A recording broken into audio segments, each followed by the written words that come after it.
High, আমি আসছি juicy বাইতে চিকেন ললিপপ খাইতে। অ্যান্ড তারা আমাকে এটাতে করে ম্যায়োনিজ দিছে। এখন এটাতে আমি যখন চিকেন ললিপপটা দিই তখন এই আটকাই গেছে। এখন বলেন আমি কি এটা সহ খেয়ে ফেলবো কিনা। তারা কি করবে, তারা এটা ছাড়াও আমাকে আরও 2বার হচ্ছে ম্যায়োনিজ দিছে। মানে শেষ হয়ে যায়, আমার কিছু করার নাই। ম্যায়োনিজ লাভার হলে যা হয় আর কি।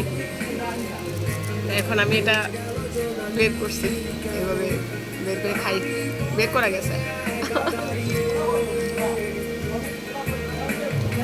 খারাপ না তাদের চিকেনটা।